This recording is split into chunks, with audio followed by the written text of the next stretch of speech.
Olá, pessoal. Olá, pessoal, boa tarde.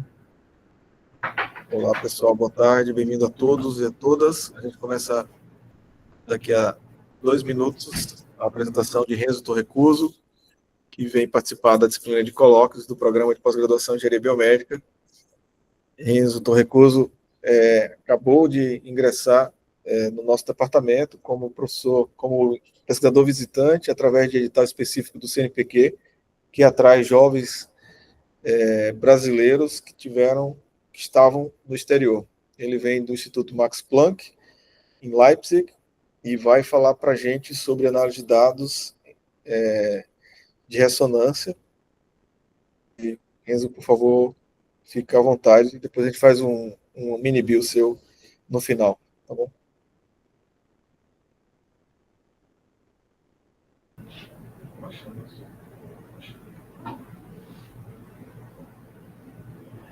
Oi, pessoal, tudo bem? Muito feliz de estar falando para seja lá quem for, porque eu não estou vendo quem está conectado. Mas fico muito, muito feliz mesmo de estar aqui falando nesse projeto, né, nesse edital que foi aprovado e que eu fui muito felizmente agraciado por ser recebido no Departamento de Engenharia Biomédica da UFPE como sede executora desse passo, que é um passo fundamental na sequência da minha carreira como cientista.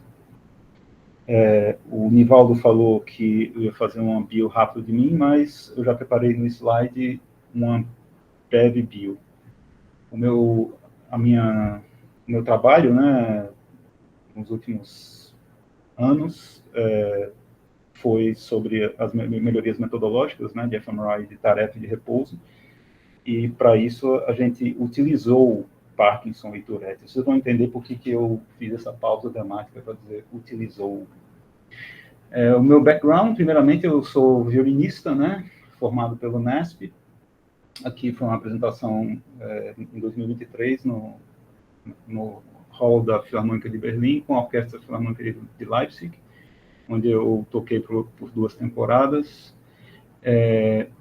E depois eu fiz Ciência e Tecnologia na UFRN, e depois fiz o meu mestrado em Neurociências no Instituto do Cérebro, e durante esse mestrado, eu fiz parte do mestrado na Freie University de Berlim, no cluster Languages of Emotions.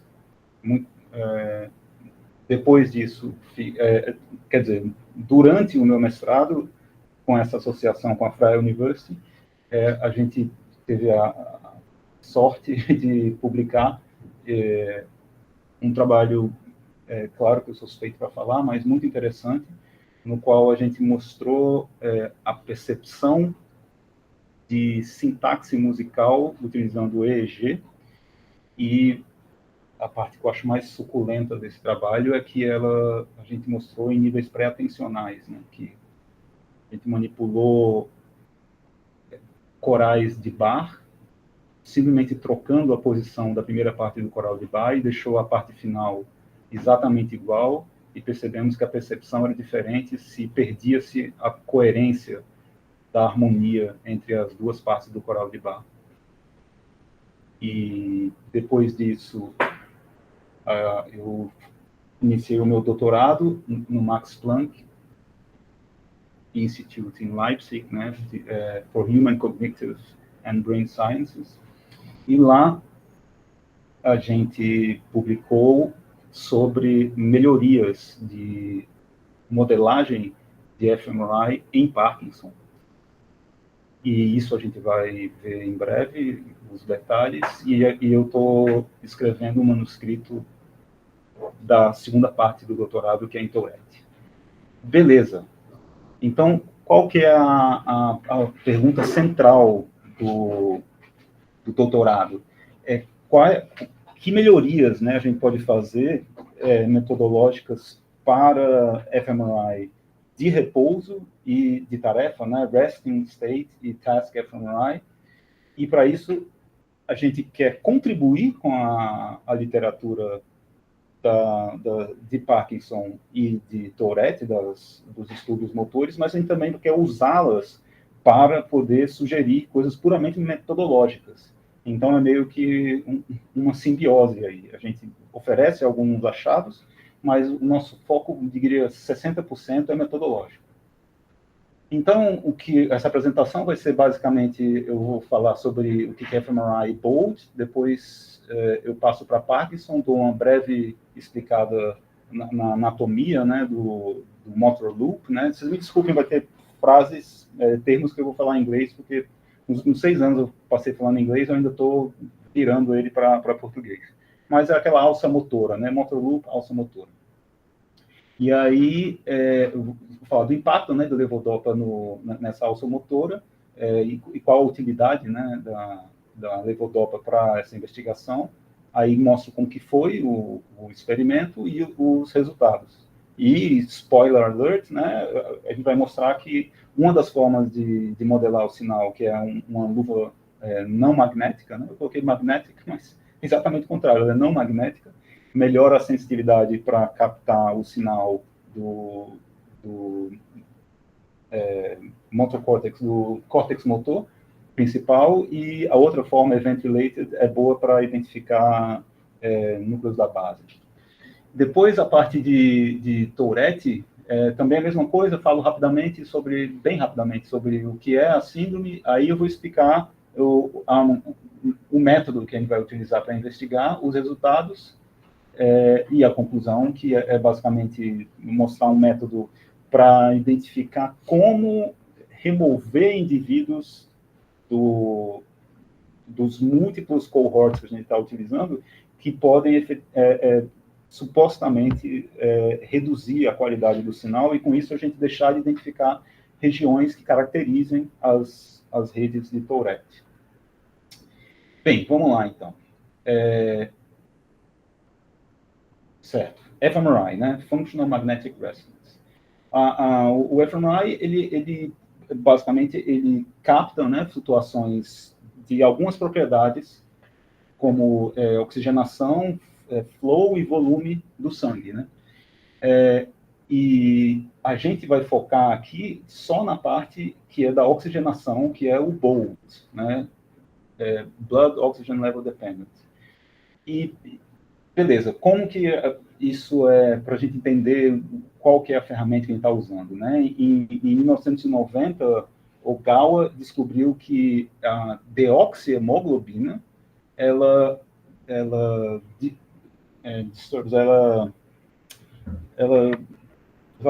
esculhamba o sinal, porque, como vocês veem aqui, a oxihemoglobina, a hemácia, ela não mexe com o campo magnético, enquanto a deoxihemoglobina mexe. Ok, até aí tudo bem.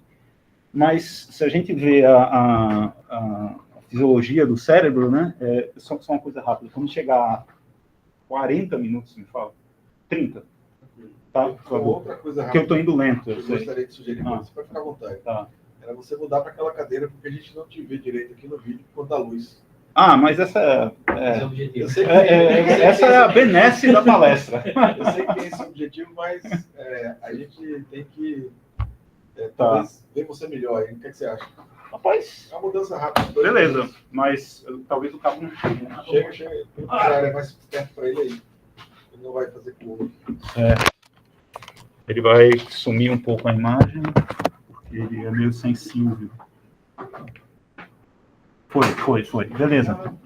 Ok. Não, imagina. O senhor. Desculpa, você. Está se acostumando. Vou me acostumando com o senhor. Ela muito. Pronto. Passa por trás aí. Obrigado. Lá ele.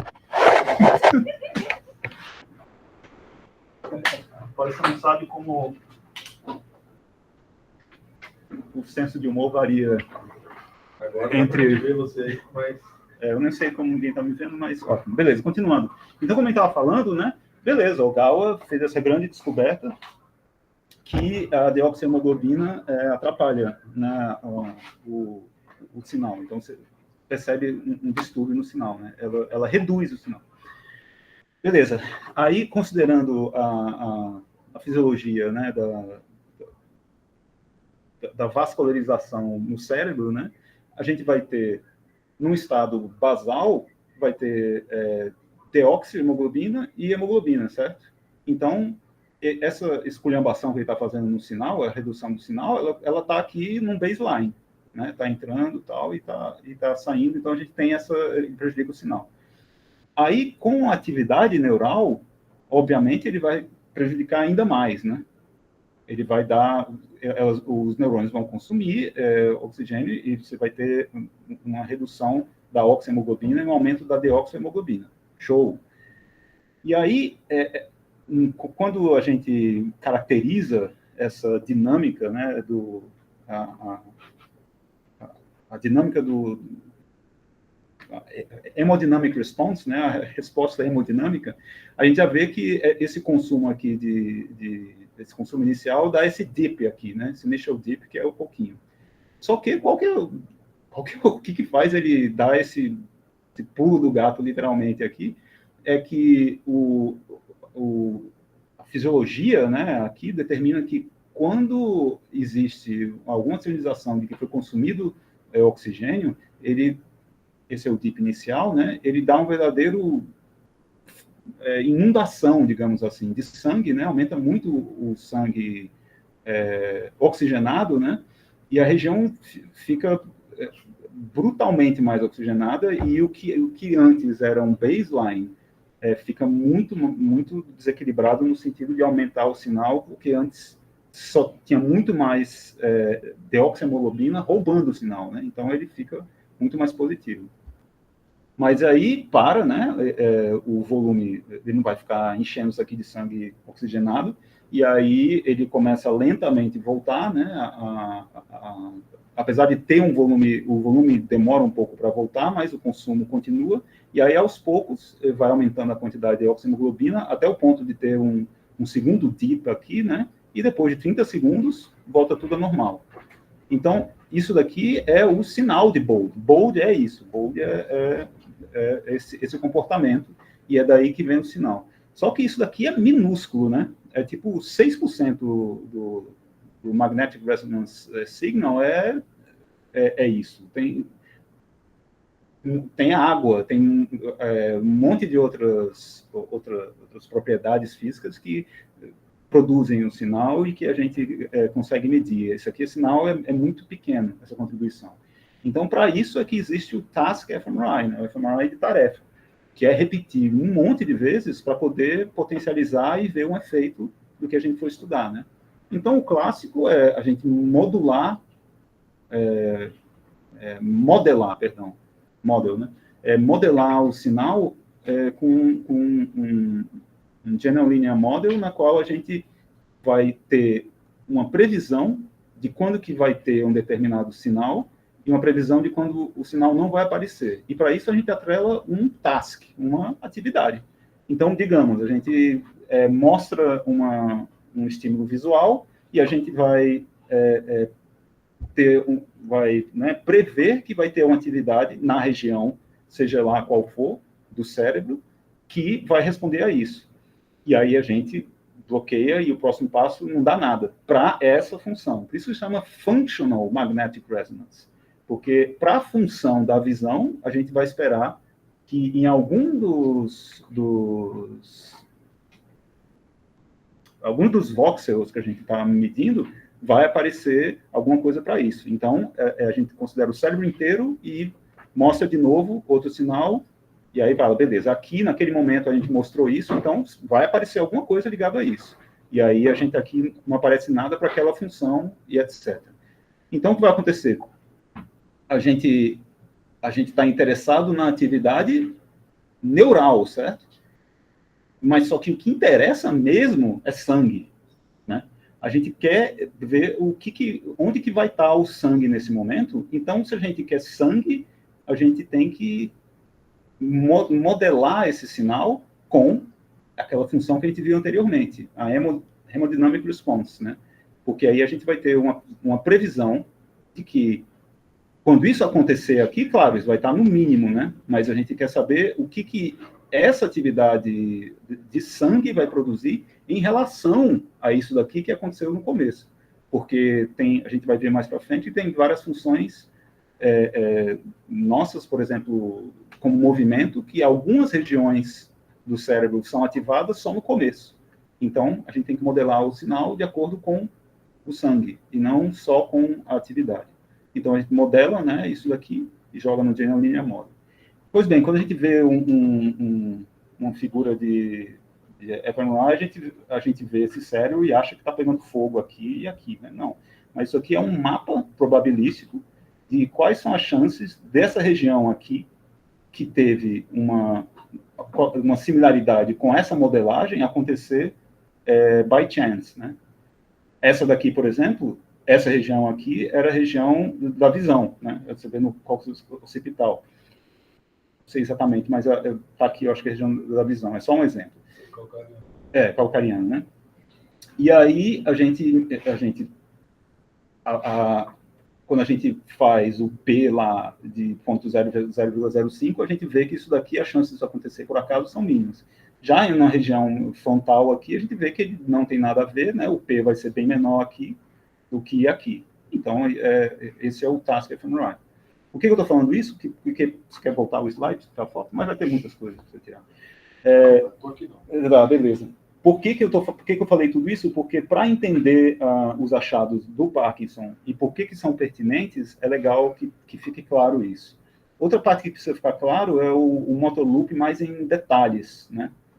A gente para uma função básica de tapping, né, de bater dedos, a gente tem todo um caminho a ser percorrido, partindo do motocórtex, indo para o núcleo da base e voltando ao motocórtex, daí o motor loop, né? Então, o motor loop é basicamente esse circuito, né, que sai do córtex, passa pelos núcleos da base, depois pelo tálamo, que é como se fosse um grande portão, e volta para o córtex para realizar o movimento. Só que a gente vai separar isso daqui de uma forma esquematizada para a gente poder ver o que, durante muito tempo, ainda é respeitado a questão do circuito direto e indireto do movimento do motor loop. Hoje se sabe que eles são muito mais misturado com o outro, interdependente, mas para o que a gente vai explicar aqui, serve essa explicação. Na via direta, né, a gente tem uma excitação glutamatérgica do motocórtex, né, para o estriado, aí do estriado inibitório para o globos pálidos, e ele inibe a ação tônica, né, do globos pálidos, parte interna, para o tálamo. Então, o globos pálidos está o tempo todo inibindo o tálamo. Então, quando a inibição da inibição acontece, você libera o tálamo para que o movimento aconteça.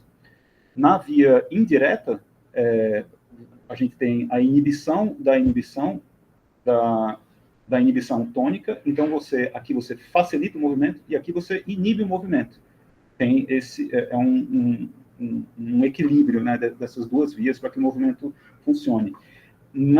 Aí, dentro disso, existe a ação da substância nigra com as projeções para os dopaminérgicas, né, para os receptores D2 e D1, também no sentido de facilitar e inibir essas vias de movimento. E também tem a via hiperdireta, né, que também está ligado, ela vem direto do motocórtex para o subthalamic nucleus, e aí também é inibitória. Pois bem, para o que a gente precisa focar nessa estrutura, nessa projeção da substância nigra para o putamen, certo? Essa é a figura. Em Parkinson, a gente sabe que sem a projeção da dopamina, a gente não vai ter um aporte de dopamina para o putamen, porque os neurônios da substância nigra vão morrendo lentamente, né? E a gente sabe que o padrão ouro de tratamento de Parkinson é o levodopa, né? Porque ele restaura a dopamina nesse circuito, né? Então, se a gente for comparar o Parkinson, um paciente parkinsoniano, com levodopa e sem levodopa, é tipo subtração simples, né? O que os dois têm? Os dois têm substância nigra, mas só um deles tem o putamen. Então, quando a gente fizer a comparação entre eles do fMRI deles, a gente vai achar, se a gente fizer uma comparação, a gente vai achar o putamen. Show! Então, qual que é o propósito aqui? O propósito é usar 3 métodos diferentes de modelar o fMRI, né? A modelagem do sinal, e ver como que eles impactam os resultados. Então, o design do experimento a gente vai fazer tapping versus rest, né? Repouso mais atividade motora da mão direita, no caso. Essa é a minha mão direita, inclusive. E aí a gente vai modelar normal, né? Aquele classicão, obviamente, com a função hemodinâmica. Essa é a primeira forma. A segunda forma é a gente vai fazer isso aqui também, só que a gente vai adicionar uma luva não magnética para poder captar o sinal, transformar isso num regressor e introduzir no General Linear Model. Essa non-magnetic glove, né, essa luva, você usa dentro do scanner enquanto você está fazendo. Aí são 14 sensores, né, de alta precisão, fibra ótica, claro, né, não magnético, e converte isso num vetorzinho lá e joga, e a gente vai ter a informação do que está acontecendo de fato, né, porque é muito comum em Parkinson o sujeito ser requisitado para bater e ele, às vezes, não consegue, às vezes, simplesmente cansa de bater, porque bate um monte de vezes, né. Então, a gente vai ter informação real, né, o grand truth. Massa. E o último, ao invés da gente modelar ao invés de modelar o movimento inteiro, né, da expectativa que vai ter dele inteiro, a gente modelar só o começo dele. Lembra que eu falei? Tem algumas regiões do cérebro que ativam só no começo, ativam o tempo todo. Então, essas são as 3 formas de modelar. Show! Então, a gente, obviamente, vai, né, passar o hemodynamic response neles, e aí a gente vai acabar com essa modelagem. Você percebe que tem diferenças, né? Uma com a luva, ela é mais projetada para o final, obedecendo a dinâmica do sangue, e a outra é modelando mais o início do movimento. Legal. Então, a hipótese nossa é que essas diferentes formas de modelar o sinal vão dar resultados diferentes, né? E aí, os métodos, a gente pegou um grupo de 11, 20 e 31 pacientes com Parkinson, botou eles para bater, 50 blocos, alternando com tapping versus rest. A gente comparou o finite impulse response, que eu vou explicar o que é no próximo slide, e bater e repouso, e também eles tendo levodopa e não tendo levodopa, o mesmo paciente. Massa. Então, o finite impulse response é para a gente ter uma filigrana de modelagem do sinal, para entender o que está acontecendo em termos de segundos da atividade, entendeu? Então, a gente vai, ao invés de modelar um bloco inteiro, a gente modela pequenos blocos de 1 segundo para poder analisar esse sinal. Para analisar ele mais no fine-tuning, assim. E aí o que a gente achou foi que, isso não é um achado só nosso, isso já é uma replicação, né? Acho que é Moritz, 2000, se não me engano, o estudo, ele já tinha mostrado isso, a gente replicou, viu que, vejam só, aqui no rest, né, no repouso, a gente tem o putamen não ativado, e ele ativa no início, ele dá um pico e depois ele para. Já o putamen, né? Já no motocórtex, no córtex motor principal, ele ativa no começo e continua até o fim, entendeu? Enquanto está batendo, ele está ligado. Já o putamen, não. Isso vai ser importante para os nossos resultados. Porque o que a gente achou foi que, e aqui a gente publicou, né? Foi que, quando a gente compara tapping versus rest, com 11, com 20 e com 31, a gente vai percebendo que, se a gente comparar o sujeito batendo a mão, tapping, né? O sujeito tapping com ele sem fazer nada, o que a gente vai achar? A gente vai achar o principal da ativação, que é o motocórtex aqui, e ele vai aumentando, né? De acordo com que se aumenta a quantidade de indivíduos. Se a gente comparar, usando essa modelagem, o levodopa, ou seja, comparar os sujeitos off e com levodopa, a gente não encontra nada. Ou seja, essa modelagem, a gente não encontra resultado da droga. Já se a gente usar o Glove Model para fazer a mesma coisa, a gente já percebe se vocês compararem aqui a quantidade de voxels que eu tenho com 11 e introduzindo a informação que eu tenho dentro do scanner no General Linear Model, você percebe já um cluster bem maior, ou seja, um aumento de sensibilidade do sinal, né? E aqui, e por aí vai. E quando a gente aumenta a quantidade, aumenta o power, né, a quantidade de indivíduos, a gente já consegue ver mais ainda do motor loop, né? Ou seja, a gente vê a atividade, comparando atividade com descanso, o motor loop aqui, ou seja, tá tudo bem. Aí, melhor ainda, a gente percebe que a informação dessa luva também traz informações que podem ser utilizadas para a detecção do levodopa. Com 11 não aparece, nem com 20, mas se a gente aumentar o power, né, a gente encontra a atividade do putamen. Lembra que eu tinha falado lá que a diferença entre um parkinsoniano com levodopa e sem levodopa é que o putamen vai ser visível, né? Então, massa. Aqui a gente não percebe, mas aqui a gente percebe quando a gente introduz o ground truth da luva não magnética. Aí, finalmente, o terceiro modelo, né, é o Event Related, que a gente modela só o início. Não sei se vocês lembram, mas no slide anterior eu mostrei que o putamen, ele ativa só no início, né?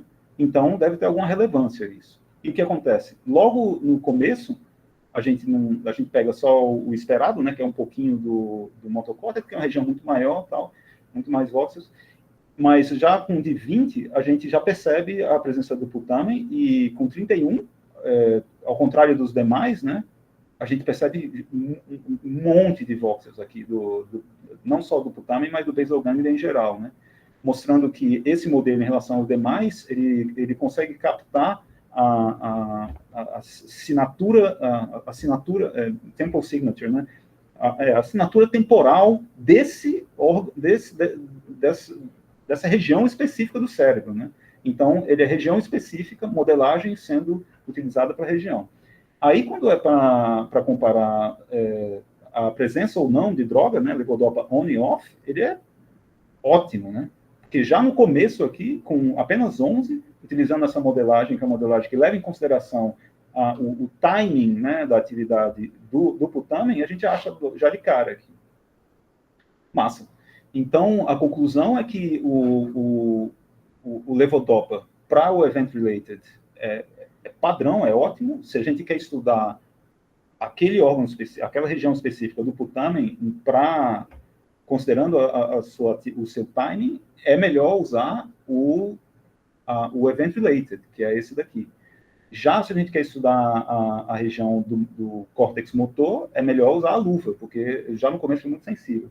E, finalmente, a gente concluiu no paper que é muito importante propor para quaisquer estudos de task fMRI que o timing das regiões é diferente, principalmente na alça motora. Então, para que não surjam, né, falsos positivos e negativos, é importante levar em consideração a modelagem do experimento antes de fazê-lo, levando em conta os diferentes timings das diferentes regiões do motor loop. E aqui só para lembrar as diferenças, né, de modelagem e dos resultados. Massa, chegamos na segunda parte. Espero que vocês estejam sobrevivendo ao que deve ser entediante para a maioria das pessoas. Mas né, é o que tem para hoje. Hoje, nessa segunda parte, a gente fala de Tourette, né, que eu acho extremamente fascinante. Né? É um síndrome, né, que o indivíduo, impressionantemente, está fazendo toda essa quantidade de movimento de forma totalmente involuntária. E interessante também, ele sabe que esses tics estão vindo, né? Então, existe the urge to take, né? Aquela vontade que ele percebe antes do que acontecer.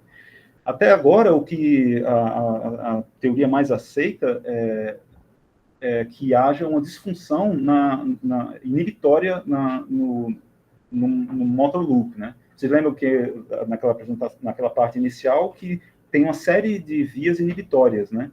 Que inibem uma ação tônica de inibição do tálamo.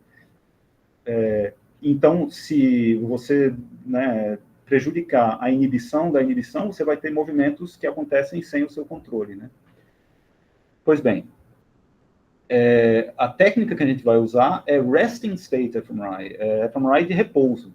Então, é muito bom que a gente entenda a diferença entre o task e o resting state, né? O resting state, que é de onde a gente, né, desprende a function connectivity, né? Ele é baseado no princípio Hebbiano de que células que ativam juntas, elas estão funcionalmente ligadas, né? E aqui é uma ilustração, né? Isso aqui é produzido, não são dados reais, mas é só para vocês visualizarem, né? Digamos que a gente tem uma região 1 e uma região 2, 3, 4 e 5. A gente vê aqui que a região 1 e a região 2, elas estão, isso eu sei porque eu fiz o gráfico, elas estão com 0,8 de correlação. Então, visualmente você está vendo, né? Isso também, visualmente, você está vendo que a 4 não tem nada a ver com elas. Bem provavelmente, a região 4 é da visão, digamos assim, e a região 1 e 2 é da audição ou da visão. Funções diferentes, né? Então, Biswell teve esse trabalho antológico, né, uma pérola. Ele fez esse trabalho em 95, ele pediu para indivíduos fazerem, né, movimentos com a mão direita e a mão esquerda, e viu que tem uma correlação entre eles, e depois pegou como seed, né, como semente, voxels específicos, e viu que mesmo em repouso, isso aqui é em atividade, mesmo em repouso, existe correlação, né, dessas duas regiões. Então, com isso, iniciou-se, né, toda a área de Functional Connectivity, né? Pois bem, ao contrário do task, aqui não existe convolução do sinal pela Hemodynamic Response, né? Não tem isso de passar tal e ter essas regiões. São distintas, e o que a gente vai focar no Resting State fMRI para estudar Functional Connectivity. Beleza.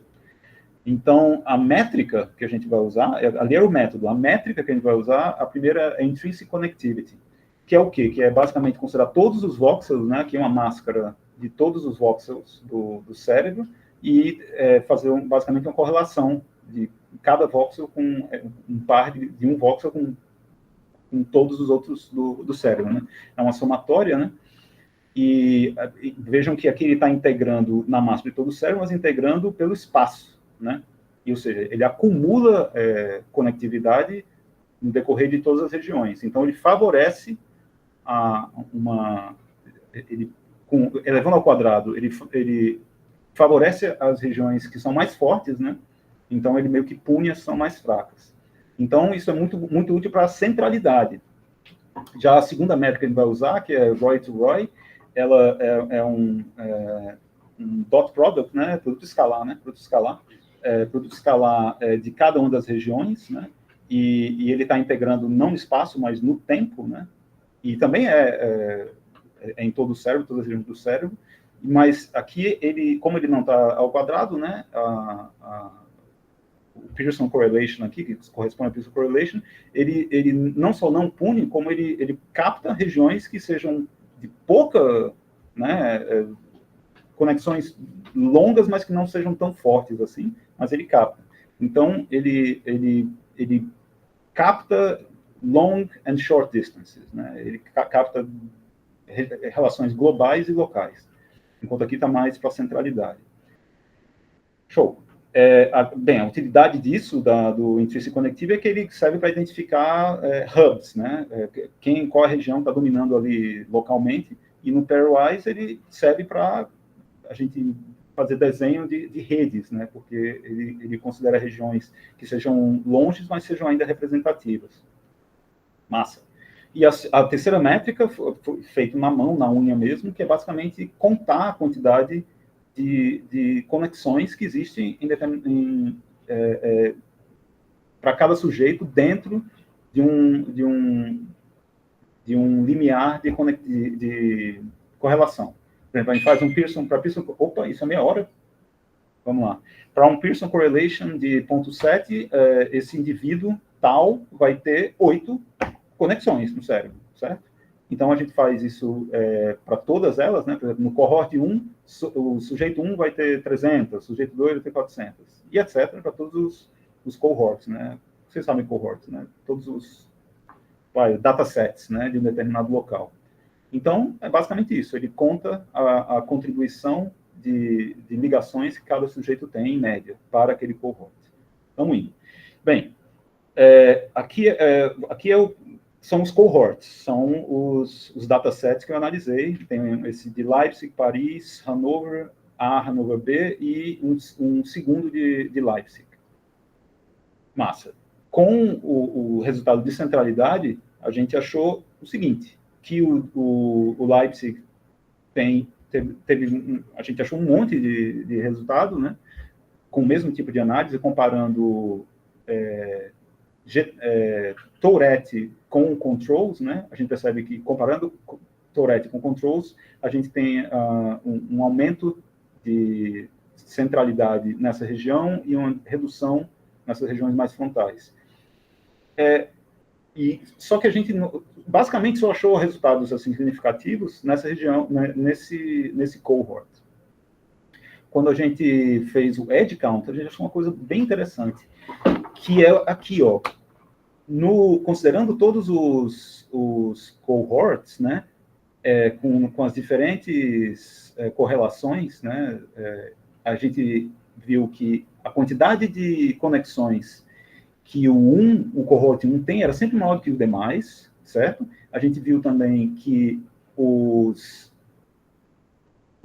Tourettes, GTS, tá? Guild-Tourette Tourette Syndrome, os Touretters, eles tinham sempre mais conexões do que os controles, vocês estão vendo aqui, né? Em todos eles, ó.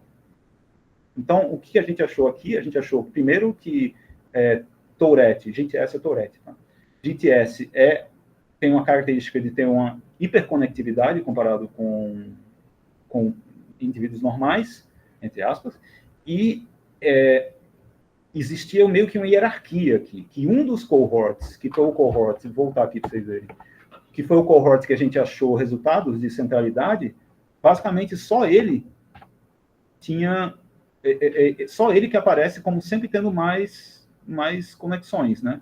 Parece um pouco óbvio, mas não é tanto, porque lembrando que Intrinsic Connectivity é uma medida regional de conectividade. Beleza.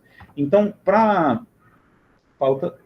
certo, ainda faltam uns 10 minutos. Viu? Com vontade. Tá. Os resultados de Roy-to-Roy Connectivity, isso aqui, tá? Lembra, né? Que ele pega sempre, ele pega tanto longe como perto. Foi que, olha que legal, eu me empolgo, é verdade. Aqui nesse cohort, a gente comparando Tourettes com normais, a gente caracterizou a rede de Tourette como um aumento em conectividade, esse vermelho é para aumento, tá? Como não teve nenhuma redução de conectividade nessas regiões, não aparece nada azul, mas se tivesse, teria aparecido. Então, só para eles explicar que ele não é vermelho por acaso. O código de cor é esse, é vermelho para aumento e azul para diminuição de conectividade. Então, massa. No cohort de Leipzig, do C1, a gente tinha essa quantidade de indivíduos e a gente achou esse padrão. Não dá para vocês verem aqui, mas a gente vai ver mais para frente. O que foi um alívio é perceber que em Paris, enquanto aqui se come salsicha e aqui se come croissant e queijo, a gente vê o mesmo padrão. Isso foi um alívio gigantesco. Você vê que as regiões são muito parecidas. Você tem o grupo de regiões 18, 17, 16, 18, 17, 16, aqui 11 a 7, aqui 11 a 6. Lindo, maravilha. Yes! Aí aqui não. Nesse grupo de Hannover, a gente percebeu que a única coisa que tinha em comum era o G8, o G9, só que projetando lá para outro lugar, entendeu? Do G1. E nos outros a gente não achou nada. Massa. Aí, quando a gente juntou todos eles, a gente viu que, né, fazendo um estudo de vários cohorts juntos, a gente chegou nesse resultado final. E aí, para vocês terem uma visualização, seria mais ou menos essa a visualização do que a gente está vendo nesse Roy-to-Roy. Essas conexões aumentam essas conexões em indivíduos com Tourette comparado com controle, certo? Só que, enquanto Intrinsic Connectivity, que é uma medida de centralidade, né, alguns voxels abaixo ou acima, né, do threshold não seriam visíveis, aqui uma região que seja um pouquinho acima, ela aparece. Então, daí a importância da gente considerar isso daqui para caracterização de redes, né, neurais. Tudo bem, então, aqui a gente tem esse resultado de que com Intrinsic Connectivity, a gente só acha isso, basicamente. Com Count Edge, contagem de conexões, a gente percebe aquilo que eu falei para vocês, né, que existe um aumento de conectividade e que o cohort 1 é sempre o campeão, ele sempre tem mais do que os outros, e aqui a gente achou que o cohort 1 também tem mais conectividade. Felizmente, o cohort 2, mesmo tendo menos conexões, tem o mesmo padrão, praticamente, de conectividade, comparando Tourettes com controles, e aqui, né, esse quasímodo aqui que a gente está para resolver. Mas aí, beleza, mas por que essa discrepância, entendeu? Por que o cohort 1 tem mais do que os outros? Essa é uma das perguntas que a gente se propôs resolver. Não adianta só caracterizar e dizer, ó, a gente achou isso e beleza. Então, a primeira pergunta, será que é porque tem... Será? Não, eu já assumi que era. Eu falei, não, beleza, vou calcular o signal-to-noise ratio, né, e vamos para cima. Só que eu não achei nada, nenhuma diferença. Não existe nenhuma diferenciação de signal-to-noise ratio entre esses cohorts. E a gente quer responder aquela pergunta, a gente quer saber por que um tem mais que os outros, né? Então, eu fui naquele achado do Biswell, né? Que era lembra o achado de Functional Connectivity? Ele comparou os dois lados do Motocórtex, beleza. E eu achei isso. Aí, nessa hora, eu estava batendo com a cabeça na parede, né? Porque se essa relação aqui, que é uma relação que é muito forte, não revela nada da qualidade do sinal, eu não sabia mais, entendeu, o que fazer. Porque a gente não vê nenhum resultado nos outros, né? E, no entanto, a relação dos bilateral do Motocórtex é praticamente indiferenciável entre eles.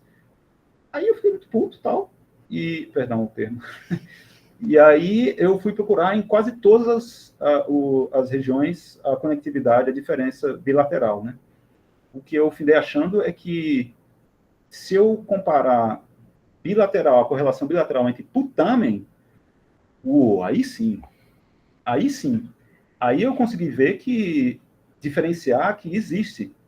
Naquele primeiro cohort, onde tinham todos os dados, os resultados apareciam, ele tinha uma maior correlação do left and right, esquerda e direita, né, de putâmio esquerda e direita. O segundo já tinha menos. O terceiro, onde era esquisitão, ele é o que tinha menos de todos, e os outros ficavam mais ou menos ali na média. Aí por que esses não apareciam se ele tinha o mesmo? Bem provavelmente por causa de power, né? Esse aqui tem bem menos, e esse daqui tem bem mais indivíduos, então isso conta. E aí vocês lembram, né, que o primeiro aqui tem sempre mais conexões e, coincidentemente, ele também tem uma maior conexão entre left and right putamen.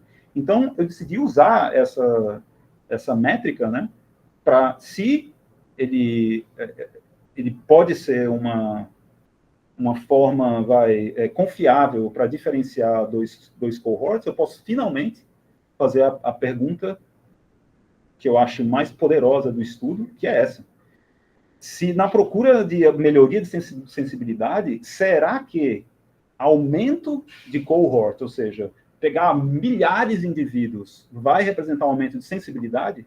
Essa é a pergunta que a gente quer cravar, entendeu? E aí, para isso, eu fui avaliando, né? Eu fiquei fazendo iterações, combinando os cohorts, fazendo aquele de leave one out, e também colocando, juntando cohorts gradativamente, né? O que a gente achou nesse leave one out foi, a gente combinou, por exemplo, cohorts 2, 3, 4, aí deixou um de fora. 1, 3, 4, 5, deixou 2 de fora, assim sucessivamente. E a gente percebeu que existiam 2 clusters que eles sobreviviam, né? Para a gente poder localizar e dizer, não, esses daqui tem alguma coerência entre eles. E aí, quando a gente fez a soma gradativa de cohorts, essa figura aqui é essa daqui de baixo, só que eu só estou ressaltando a hiperconectividade aqui, tá? Centralidade, hipercentralidade aqui.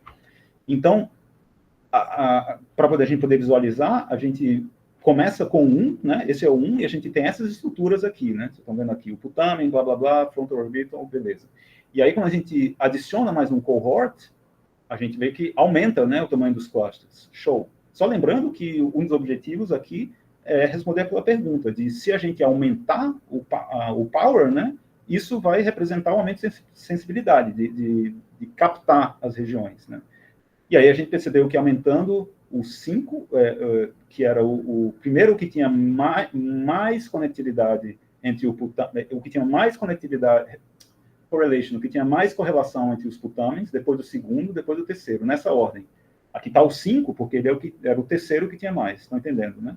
Porque a gente está usando uma métrica, que a gente quer propor uma métrica para dizer, olha, seja lá qual for o seu estudo, considere a relação bilateral, de correlação bilateral entre putamen, que ele pode estar lhe dando informação de quais sinais prestam ou não.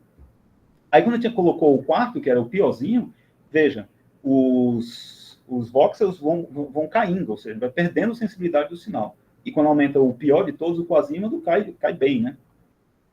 Então, aqui é mais ou menos, a gente tem um monte de indivíduos, só com o resultado de um cluster só. Então, o leave one out e a adição interativa de cohorts mostrou que existe um cluster que sobrevive e que existe uma perda, um benefício de adicionar os cohorts que têm maior correlação de putamen e uma desvalorização, né, um prejuízo se a gente adicionar os que são ruins, né? Então, aqui a gente estava caminhando para a identificação dessa métrica, né? Então, como que a gente vai utilizar a correlação bilateral do putamen para fazer um threshold de eliminação dos indivíduos que são ruins, né? Que prejudicam o sinal? Então, aqui a gente fez um teste utilizando somente os controles do primeiro, né? Considerando o primeiro que é o melhor, digamos assim, e a gente chegou num resultado bastante ortodoxo, né? Que a gente perde muitas conexões. Aí a gente decidiu fazer um óptimo, assim, que a gente considera os controles de todos. Pega os controles do primeiro cohort, do segundo, etc. E a gente chegou nesse resultado. Aí vejam, se vocês tiverem, né? Veja que sem fazer esse threshold, essa proposta de eliminação de indivíduos que caiam fora dessa correlação do putamen, sem fazer, a gente chega nesse resultado. Fazendo, a gente chega num resultado muito parecido e a gente ganha sensibilidade. Aqui tem menos indivíduos, só que mais regiões identificadas, certo? Aqui é com o final do threshold, aqui é sem. Então, esse é um resultado que a gente tem menos sujeitos e uma melhoria de sensibilidade do sinal. Perfeito. E aí, só para caracterizar, né, aquilo que eu falei, que a gente vai devolver para a literatura de Tourette esse estudo que a gente identificou que esse cluster final pode ser dividido em 3 clusters, que eles estão ligados à fenomenologia do tic, né? Porque elas envolvem regiões motoras, sensoromotores, de fala, né? A gente sabe que tem a relação de fala do tic, né? É famoso, né? Pessoas falam palavrão e tal. Muito embora seja a menor quantidade de Tourette's. Aí, propriocepção, inibição, né? Porque você está o tempo todo tentando inibir, e saliência, porque você tem um aumento gigantesco da sua percepção do seu próprio corpo, né? Porque vai vir o tic e você está observando onde que vai vir no seu corpo. Então, esse primeiro cluster liga regiões parietais com pré-frontais, insular, singular e motocórtex, né? E está ligado a uma integração sensório-motora, né? Executiva, emocional. E o segundo está ligando o sensório-motor com a atenção e, obviamente, em termos de fenomenologia, está muito ligado com a atenção e o aumento da sensibilidade, né? A eventos externos e internos, né? E, finalmente, o terceiro cluster é região temporal laletal occipital com default network, né? Precúnios, e que a literatura aponta para uma alteração, né, cognitiva emocional ligada que bem provavelmente está sendo processada nessa parte do cluster.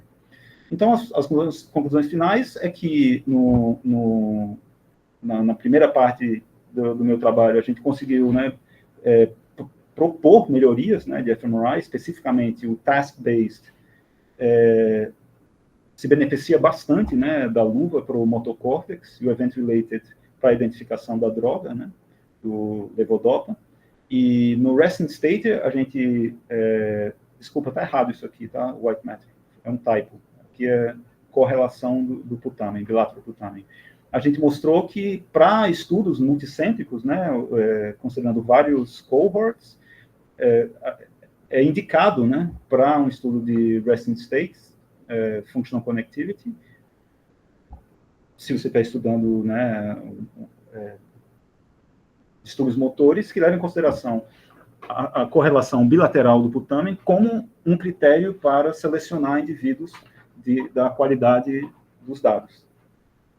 E, finalmente, a gente propõe dentro desse resultado, depois de ter feito essa exclusão de sujeitos potencialmente prejudicando os achados, a gente propõe um cluster, né, que envolve seis funções cerebrais ligadas à fenomenologia do TIC.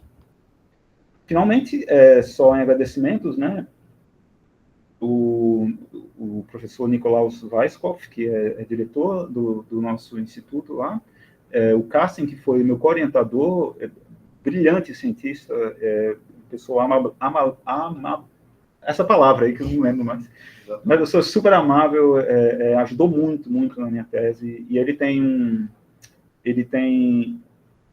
um encontro semanal metodológico, na qual qualquer pessoa do Max Planck pode ir lá só para tirar dúvidas das mais cabeludas metodológicas. E ele resolve tudo, ele é um ninja, o cara. E aí aqui são, pela questão do tempo, eu não vou através de todos, mas o Matthias Schurter também foi muito importante na tese, e os meus colegas de lá, especificamente meu grande amigo Dimitri, que foi meu colega de doutorado, aqui é o Max Planck, e minha amiga Dimitra, ambos são gregos. E aqui na frente do Instituto também me ajudaram bastante no meu trabalho. E um dos seres humanos mais brilhantes, bons de coração e de ciência e de conhecimento que eu conheci na vida, que foi meu orientador. Esse cara é genial. Ele é um cientista acima do que eu consigo imaginar. E de humildade incrível, e de um conhecimento inesgotável. E curiosidade científica. E extremamente correto no fazer científico. Pois bem, então é isso. Felizmente, para o futuro, que já é agora, eu tive a sorte de ser agraciado com esse edital e estou muitíssimo feliz de estar desenvolvendo esse projeto que eu escrevi, chamado The Good, the Bad and the Perception of Stress, Analyzed with Advanced Connectivity Techniques and Data Science. Que a gente vai analisar um data science provido pelo professor Nuno de Souza, de resting state com pareamento de questionários de estresse. Então, é isso. Muito obrigado e desculpe pela palestra longa. Valeu. Se tiver perguntas... Enzo, muito obrigado. Muito obrigado pela apresentação. Muito boa. Eu sou suspeito para falar, porque já tinha visto. Então, eu agora abro para perguntas. Quem tiver perguntas, aí levanta a mãozinha. Quem tiver online, se for aqui presencial, fala que vai falar, mas eu preciso apontar o computador para quem vai falar. Deixa só o meu, para não ficar sobe, desce o alto-falante. Pode ser? Então, alguém quer falar daqui, presente? Tem um monte de perguntas, né? Pronto. Não foi todas, não. Vamos fazer um, aí a gente vai girando e volta. Tranquilo. Chegou em você aí? mais fácil. Estou vendo aqui.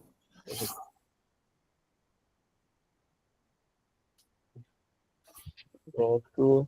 Tá Matheus aí. Pronto, professor. Tinha um momento ali que você explicou sobre a questão da hiperconectividade entre os Tourette e os não Tourette. Eu não sei o termo qual fala, não. Touretters. Pronto. E aí você falou que os pacientes que tinham essa síndrome, eles tinham uma hiperconexão maior em relação a pacientes não sindrômicos, por assim dizer. Isso. E aí eu queria entender, eu creio que esse motivo seja por causa da questão da inibição e por isso eles ficam mais fortes a conexão para uma hiperatividade. Porque eu queria entender o motivo disso, porque assim, beleza, tem isso. Mas aí por exemplo, a teoria, pelo visto não tem uma explicação, mas qual é a teoria mais plausível? Seria a questão de inibição? Seria a hiperatividade por reforço? Eu ligo aqui o meu áudio? Sim. Eu acho que tem que ligar o seu, no caso. Eu acho que Não temos essa resposta. Não temos o porquê disso. O que a gente sabe é que a forma de interpretar isso é que bem provavelmente é uma disfunção na inibição, né, GABAérgica, e pode não ser a sua hipótese, com certeza ser uma boa hipótese de investigação. Né? Será que eles estão inibindo o que veio antes, a inibição ou a Hiperexcitação. Exatamente. Porque, por exemplo, você tem um tique, né? O fato de você ter o tique, você sabe que ele vai vir, não deve acontecer. Então você pode estar super ridículo aqui. Entendeu? Você não vai e isso aumenta uma caçada. Né? Só que aquela vontade, aquela coceirinha que dá, ela veio antes de você inibi-la, né? Então ela aconteceu antes, né? Ou seja, uma das possibilidades pode ser, por exemplo, uma perda ou uma hiperativação da ínsula. Porque a ínsula está ligada à propriocepção, né? E se você tem uma propriocepção gigantesca, qualquer coisinha que você tiver, que você normal, passaria a mão, ela amplifica, certo? Então pode ser isso, uma das possíveis interpretações. Mas realmente não se sabe, não se diz ainda, por exemplo, o Tourette é porque tem uma certa inibição. Né? Ou porque a gente sabe que existe uma hiperconectividade, né? Existem muitas regiões ligadas, né? Do que não mais é. Vamos lembrar que o nosso modo atinge um monte, né? Tem muitas conexões. Então, se você tem a disfunção dele, você inibe a inibição dele, você está unicamente ativando um monte de outro ao mesmo tempo. Então, é bem intuitivo, né? Esse achado de que ele tem mais conexões. Deixa eu ver se vai ter mais gente que aí eu. Manda lá. Ana quer falar? Que eu queria saber como funciona essa parte da pessoa sentir que vai vir um estímulo. É uma coisa, por exemplo, a pessoa tem um tique no braço, ela sente no músculo, ela sente alguma coisa no cérebro que vai, sabe? Só um segundo. Senão eu vou ficar muito louco. A sua pergunta está sempre no músculo. Sim. Porque, por exemplo, na fala, também, né? Tem, você seria o que nas cordas vocais, né?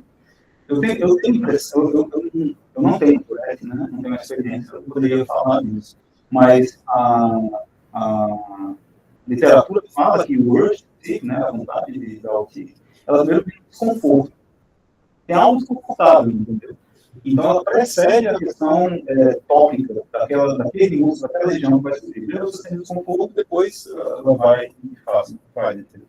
Mas esse desconforto também pode ser uma coisa aprendida, né? Pode ser uma coisa que, por ter passado sucessivamente por aquela experiência, ela já interpreta daquela forma. Ela interpreta que é uma coisa com desconforto. Mas é bem subjetivo. Então, é uma coisa bem difícil. Isso mais na fenomenologia do que vai ter que fazer um monte de entrevista. Que eu não analisei, claro. Quem fez foi o meu amigo Dimitri. Ele teve mais contato direto com o projeto. Mas, pô, Não. Pessoal, perguntas aí da audiência remota? Eu vou ter que aumentar o meu aqui. Anne está levantando a mão aqui. Anne? Perguntas? Eu tenho uma pergunta, acho que é uma pergunta um pouco mais pessoal, mas que eu fiquei curiosa. O senhor veio ali de uma área da música, também veio de uma área tecnológica, mas veio de uma área da música, e foi parar em estudos sobre Parkinson e Tourette. E aí eu queria saber... Perdão. Anne, é porque a gente está num jogo aqui de microfone. Tudo bem. E aí eu queria saber de onde surgiu essa vontade de estudar isso. Se você acha que tem um pouco mais a ver ali com a questão motora da música, ou se é algo que surgiu mesmo de estar dentro desse estudo tecnológico e tal.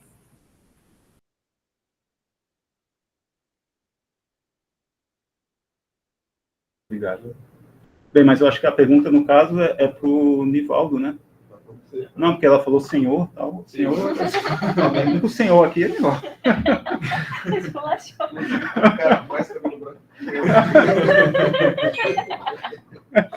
Bem, Anne, é isso? Anne?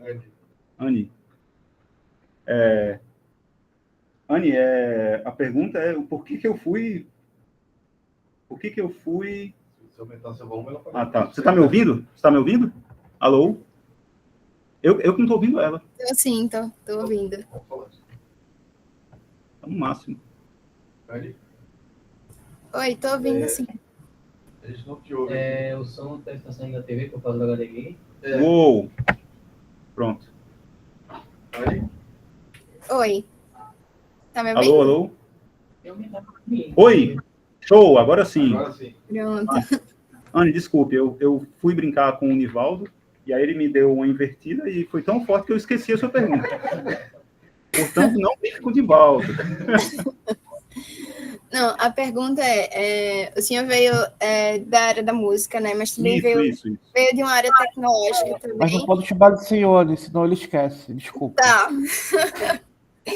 E aí foi parar em estudos sobre Parkinson e Tourette. E aí minha curiosidade era saber de onde surgiu essa vontade de estudar isso. Se veio voltado para música, porque está atrelada a uma parte motora na música, né?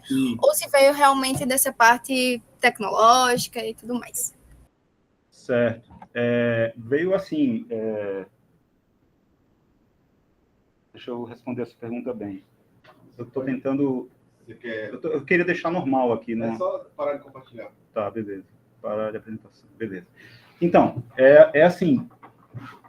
O fato de ser músico profissional e ter dedicado a vida ao violino, obviamente, fez com que a área motora fosse muito interessante para mim. Tanto é que o que me motivou a aplicar para esse edital no Max Planck é que tinha Tourette, e Tourette eu já sabia que estudava núcleos da base, que tinha núcleos da base envolvida, porque era o motor loop, né, a alça motora.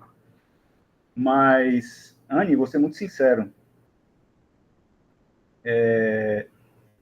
eu mandei para 120 oportunidades de doutorado, e essa foi a que eu consegui. Nada mal. E assim, eu lutei muito para conseguir um doutorado muito legal e conseguir esse que estava... Por que eu estou falando isso? Não é para falar a minha história, não. É para compartilhar com vocês a ideia de que tem muita coisa interessante num tema que a gente só sabe a pontinha do iceberg, entendeu?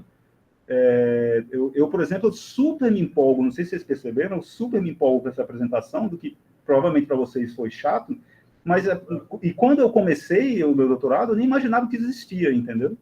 Então, só compartilhando, para caso tenha alguém que esteja buscando doutorado agora, olha, pega uma área que seja mais ou menos fascinante para você, que você ache legal, e se for num local, primeiro, que seja um lab muito legal, que a cidade seja boa, é muito importante, que seu orientador, né, seja um cara legal e que você sinta apoio nisso, e que você vê um futuro ali pela frente, vai, porque tá aí uma coisa que a gente pode dizer da neurociência, ou da engenharia biomédica, essas coisas. Se tem o cérebro envolvido, é uma receita muito, muito boa para tragédia, porque pode dar muita coisa errada, mas tem muita coisa fascinante, entendeu? Então é muito fácil de achar um ponto legal, entendeu? Se você pega uma sinfonia de Bruckner, que é chatíssima, se você pesquisar bem, vai ter uma linha melódica ali que vale a pena ser ouvida. Então, respondendo a sua pergunta, como é que eu vim da música para o Tourette? Eu peguei um pontinho que eu achava relativamente legal, que eu sempre gostei de núcleos da base, e fui porque tinha um monte de outras coisas envolvidas. Fazer o doutorado num grande centro, entendeu? A experiência fora e a experiência de realmente trabalhar com ciência de ponta, que eu poderia dizer, pronto, eu realmente aprendi o fazer científico. E hoje, olha só que lindo, né? Parece história de livro, né? Foi isso que eu quis e agora eu estou voltando com essa bagagem e eu poder fazer isso aqui no Brasil. Por isso que eu tô apaixonado por esse projeto e esse edital, né? E falem, viu? Falem por aí. A gente tem um edital inédito, monstruoso, que faz esse tipo de coisa. Traz gente que estava fora para aplicar a ciência que aprendeu fora aqui. Desculpe, estou muito empolgado. Próximo. Leandro. Fala, Leandro. Olá, menino Renzo, tudo bem? Menino Renzo, eu conheço ele, não? Tá, desculpa. É porque não pode Tá chamar de... tudo bem. É porque chamaram de senhor, se tinha assim Obrigado pelo etarismo. Pode falar, Leandro, diga aí. Pronto, a questão é o seguinte, agora tu tem, como pesquisador visitante, tu tem mais liberdade para trabalhar com temas. Eu vi que agora tu vai trabalhar com estresse. Isso. Mas futuramente pretende, aproveitando o gancho pretende correlacionar alguma coisa, tipo, ver o quanto é possível medir sincronização, ou quanto o cérebro muda em artistas que estão performando, ou algo assim do tipo. Leandro, eu acho que você... Não com a fMRI, eu acho que é um pouco mais difícil, mas com EG ou alguma coisa assim. Se tem essa curiosidade ou se isso ainda é um plano futuro. Estou achando que você falou com o Nivaldo antes, porque essa pergunta foi plantada, eu acho. Assuma logo. Não. Não foi plantada?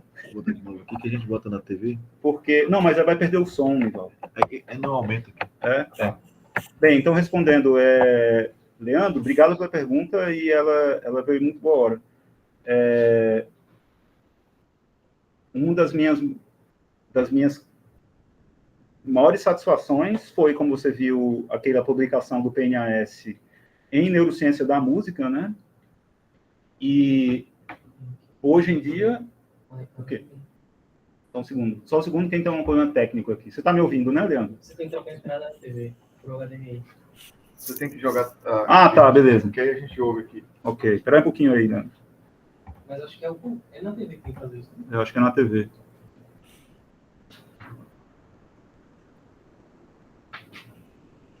Eu tô achando que... Ali, PC. Ali, ó. Vai lá. Opa, ele é meio bêbado mesmo. Não você, o controle. Isso, vai pro próximo. Aguenta aí, Leandro, eu vou responder. Colocaram a sense no 100. Aí. Foi? Só que agora a gente não ouve ele. Leandro, fala alguma coisa aí, por favor. ABCD. Beleza. Sol, Então, três. Eu tenho um projeto que eu vou divulgar logo, hein? Lindo, maravilhoso, para o qual, inclusive, eu já tive a aprovação da lei de Alma Maranhão, que é uma palestra na qual eu toco o verão e o inverno do Vivaldi, das 4 estações, acompanhado de uma camerata de 12 músicos, e entre os movimentos eu vou apresentando uma palestra que é o impacto da música no cérebro e como a filosofia de Nietzsche e Schopenhauer anteviram esse impacto no cérebro. Os caras tiveram a sacada de dizer, olha, a música tem uma propriedade específica lá que vai lhe dar um resultado existencial aí. E aí a gente tem uns achados tanto de fMRI, eu acho que de fMRI, no Default Mode Network, mostrando que existe uma ativação do Default Mode Network na apreciação estética, né? E um monte de outras coisas. E aí eu dou uma mergulhada no Default Mode Network, na caracterização do Default Mode Network. Então, respondendo a sua pergunta, o objetivo é fazer esse projeto e, se possível, colocar um eletrodo, entendeu? Para ir captando quando a pessoa está ouvindo a música, porque não vai ter a palestra e música, palestra e música, fazer isso. Mas, claro, isso é só o começo. Eu quero manter essas duas linhas, entendeu? Para poder fazer uma carreira de neurociência da música e todo o resto. Ele fez um resumo bem superficial desse projeto, é um projeto bem interessante. A palestra de hoje... Ele consegue ouvir? Está me ouvindo? A palestra de hoje é muito mais na direção de falar um pouco do que ele fez no doutorado. Ele nos deve aqui 2 outras palestras, que é uma apresentando esse projeto de extensão, que é extremamente interessante. Ele fez uma coisa bem por alto. E a outra é o projeto como um todo de 4 anos, que foi aprovado pelo CNPq, que ele falou só no final também. Então tem 2 outras palestras aí para a gente pensar no horizonte até dezembro. sobre isso, e a gente convida todo mundo que está aqui hoje, todo mundo que se integrar a parte dos colóquios também. Aproveito para dizer que o nosso palestrante do dia 15, né, do 10, está ali na tela, que é Leandro de Alcântara Aguiar, E se me chamar de senhor, também vou reclamar. dele de 22 para 15 do 10, e vai estar conosco aqui nesse mesmo horário, de hoje a 8, né, na próxima semana, às 15 horas de Recife. Ele está em Braga, 19 horas de Braga. Não sei se tem alguém de Braga aí na audiência, tá bom? Massa. Show. É isso. Obrigado. Perguntas? Mais perguntas?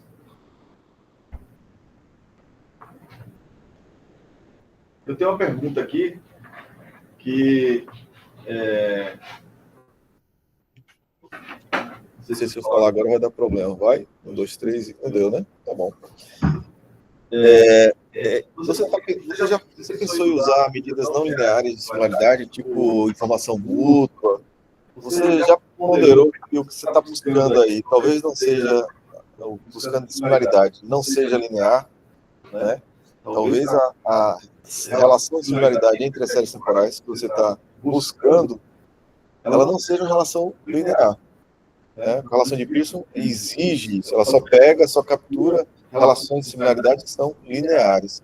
Se não são, ela não vai pegar. Então, exemplo, informação mútua não exige isso, né, nas duas séries temporais. Tem algumas, tem um leque razoável com relação à informação mútua, é uma robusta, a gente consegue pensar em próximo passo, se der alguma coisa, né, que é usar IPA e tal. Poxa, isso daria outro paper, né? Talvez no mesmo.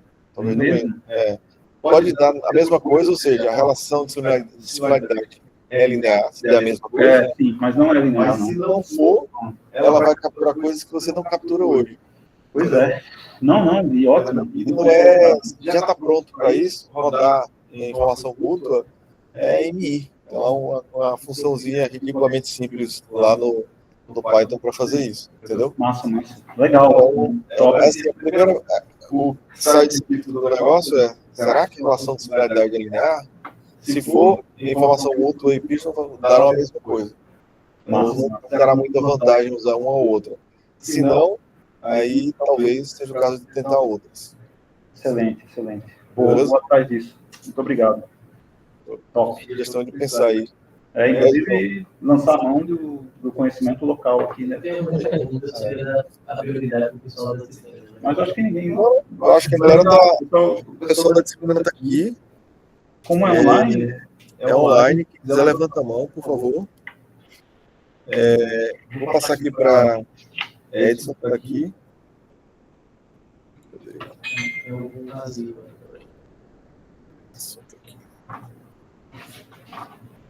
Você falou para a pergunta dele sobre o thread, dela. Tem um tempo entre o incômodo e o espasmo. Isso. E o fMRI tem que ter uma resolução temporal meio alta, né? Sim, demora muito. Isso não interfere na hora que você está registrando, não? Entre o incômodo e o espasmo e a resolução temporal do fMRI? Com certeza. Se a gente tivesse interessado na produção do TIC, seria um problema. Ele ia acontecer, a gente ia pegar lá... Esse incômodo, então, ele é curto, ele é muito curto. Mas como você já anteveu, para pesquisar o TIC, vai dar. Por isso que a gente... Lembre que na parte de Tourette, nem está usando o teste online. Usa o resting state, considera tudo ali, e você vai pegar só uma correlação de em quais regiões estão correlacionadas. Sim, entendi. Se a gente tivesse que fazer realmente com TIC, e é massa, não tem muito, né? Porque esse é um dos problemas, né? A coisa que a gente mais está interessado em estudar, que é o TIC, é a que destrói o final. Porque o cara teve um TIC, né? Acabou.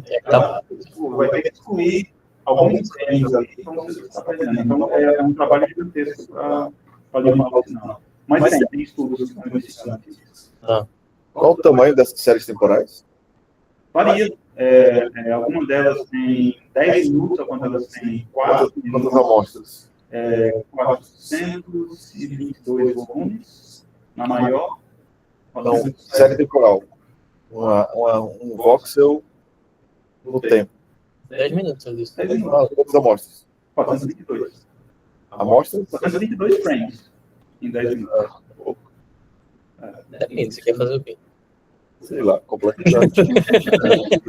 Você pode reduzir o dele, não é um problema. Tá.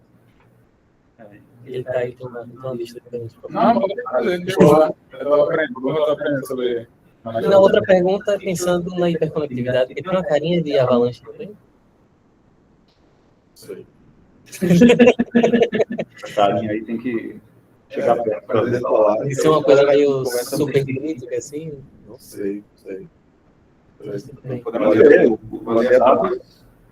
os dados ainda estão no período em que só eu posso olhar para eles. Porque existem resultados para epilepsia. Eu acho que no momento iminente à crise deve rolar alguma coisa de crítica ali. Uma transição ali, entendeu? Mas a gente consegue captar isso. Talvez, não sei. Tem que ver, mas tem que ver. Mauro convida lá pro seminário lá na quinta às 10, né? Na quinta. Ele tá aqui agora, na quinta, não sei quais são dias que Estou sempre aqui. Estou sempre só 6 vezes, 6 dias do mês, que talvez eu viaje, mas... Sim. Ele tá sempre aí. Quantas É carreiras? isso aí é interessante. Pronto.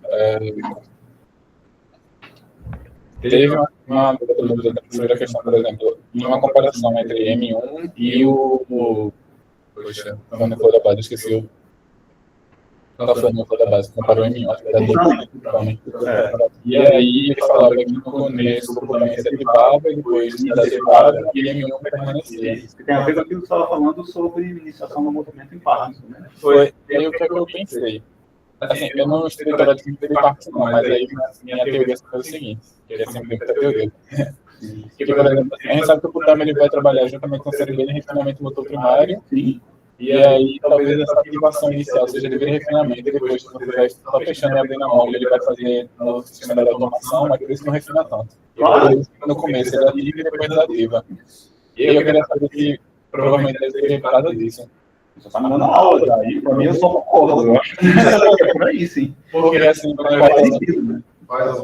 Porque quando a gente vai falar, por exemplo, assim, sobre o Parkinson ordem, a reabilitação de Parkinson, ele destrói a automação e a gente constrói a reabilitação a partir de processamento motor cognitivamente ativo, assim. O que é, por exemplo, o Parkinson se prejudica, que eu creio que o Torado também se prejudica no automatismo, entendeu? Eu não penso para a brincadeira, mas o Parkinson ele vai ter dificuldade com essa coisa automática, iniciação do movimento. Mas se eu falo pro Parkinson, tipo assim, eu quero que você inicie, eu quero que você a novo perna esquerda, a novo perna direita, ele começa a andar normal. E aí é a ordem, né? Direita, esquerda. Porque eles são centros diferentes. diferentes. Quando eu estou usando, eu estou dizendo, não sei o que, não sei o que lá, eu estou dizendo que estou botando córtex para funcionar na parte alta, isso é valioso, eu tenho uma fonte. Quando eu penso em coisas automáticas, eu tenho outra fonte, que processo amigo. Então a gente tem uma competição PPT, o duplo pontinho, fica mais para trás. É uma área que libera muito dopamina para córtex.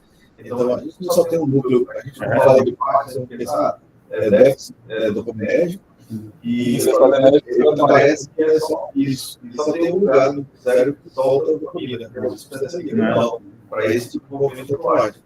Para esse tipo de coisa, digamos, não consciente.